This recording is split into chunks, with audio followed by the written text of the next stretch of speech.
Coming up next, I'm going to quickly review this book, Why We Sleep, and why it's made such an impact on my life already, and specifically give you the 12 simple tips or steps for better sleep tonight.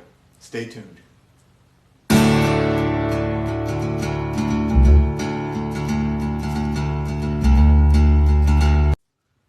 Welcome back, everybody. This is Joel, and today I'm going to be quickly reviewing a book because I've been wanting to do a video in this kind of time of coronavirus and self-quarantine and shelter in place, all of us being home. Hopefully everyone's reading a little bit more than normal. Hopefully everyone's just not stuck to their TVs and their phones and social media.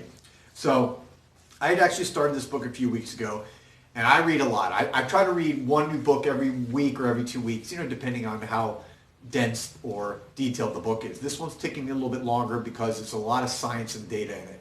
And this is called Why We Sleep, Unlocking the Power of Sleep and Dreams by Matthew Walker, PhD. This is Dr. Walker is one of the preeminent sleep scientists in the world, originally from England, worked at Harvard Medical School, and he's now at Cal Berkeley.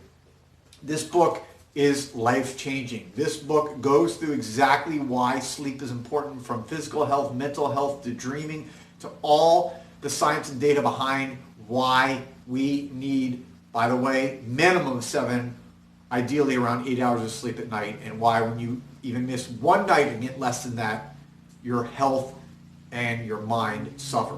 But rather than try to bore you with the contents of all the book, I do highly recommend going and picking up a copy again. There it is right there. You can get it on Amazon very, very cheaply and quickly. I'm going to summarize, I think, something that you can use right now, right in your daily life, that's going to help you sleep better and just basically practical advice. And this is actually, it's called 12 Tips for Healthy Sleep. It's actually on the National Institute of Health's website, because this shows you how standard and how basic this is, but how important it is, and stuff that, I'll be honest, I didn't know about. And I'm already implementing it in my daily sleep routine, and it works wonders. I feel so much more refreshed, especially kind of, again, in this kind of quarantine, dragging on days. It can go long periods. This is stuff I think that'll really help. So how do we, let's get right into this. The 12 tips for healthy sleep. Number 1, stick, and by the way, they said number 1 is the most important. If you don't even do any others, stick to number 1, they say. And that is this: stick to a sleep schedule. Go to bed and wake up at the same time each day.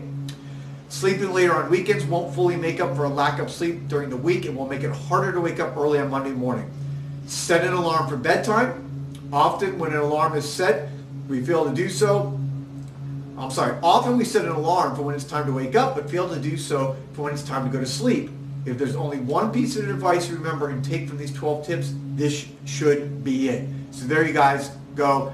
That's something I have to implement in my daily schedule. Is I do pretty much regularly go to bed at the same time every night and get up at the same time every day. But on the weekends, I'll admit, I tend to alter that a little bit. I'm going to start sticking to a schedule 7 days a week. Number 2, exercise is great, but not too late in the day. Try to exercise at least 30 minutes on most days, but not later than 2 to 3 hours before your bedtime. Number 3, avoid caffeine and nicotine.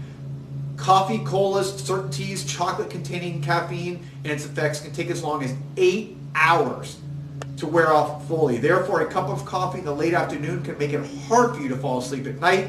Nicotine is also a stimulant, often causing smokers to sleep only very lightly. In addition, smokers often can wake up too early in the morning because of nicotine withdrawal. Big one for me. I often drink Cuban coffees later in the day, like 3, 4, 5 o'clock at night, and that will stay in your system for at least probably 6, 7, 8 hours, thereby hurting the time when you try to go to sleep.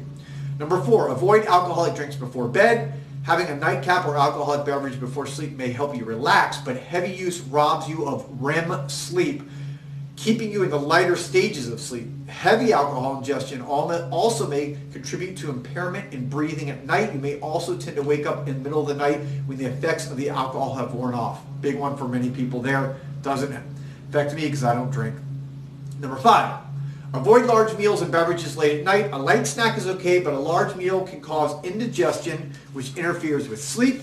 Drinking too many fluids at night can cause frequent awakings to urinate.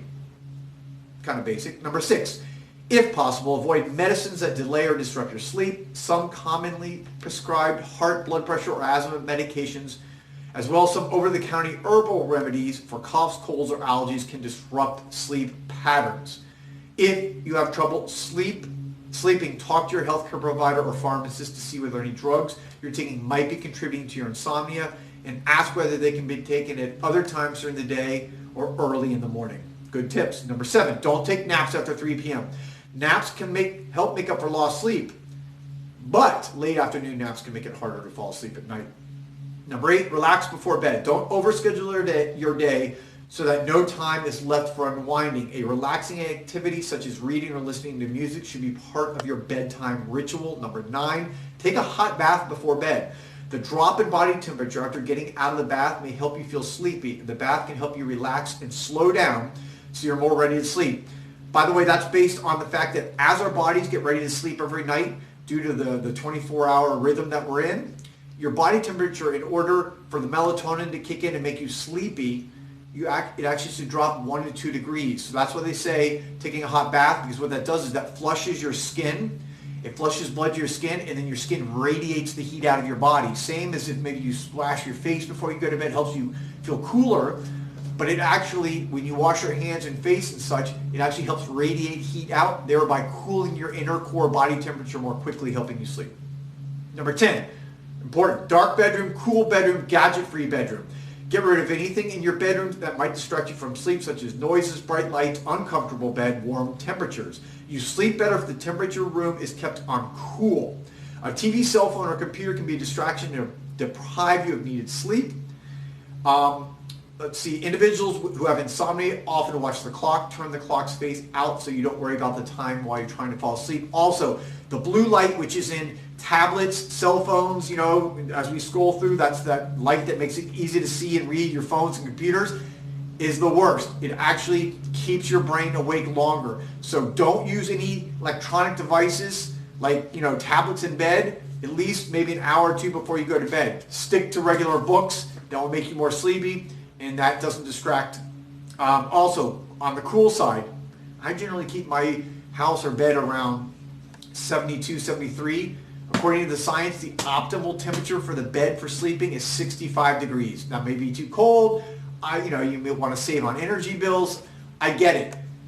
But try to get it, if you can, at least at night in your bed, a little below 70 degrees. 73, 74, 75 is only hurting your sleep. Number 11, have the right sunlight exposure. Daylight is key to regulating daily sleep patterns. Try to get outside in natural sunlight for at least 30 minutes each day. If possible, wake up with the sun or use very bright lights in the morning. Sleep experts recommend that if you have problems falling asleep, you should get an hour of exposure to morning sunlight and turn down the lights before bedtime. And lastly, number 12, don't lie awake in bed. If you find yourself still awake after staying in bed for more than 20 minutes, or if you are starting to feel anxious or worried, get up and do some relaxing activity until you feel sleepy. The anxiety of not being able to sleep can make it harder to fall asleep, right? Compounds the problem. So there you go. The actual 12 tips from the National Institute of Health, very basic. I gave you a little extra information from the book as I was going through it. Again, highly recommend this book. Get it, read it. It's going to make a difference in your life. It already has for me. Hope everyone's staying safe. Take care, and I'll talk to you guys later.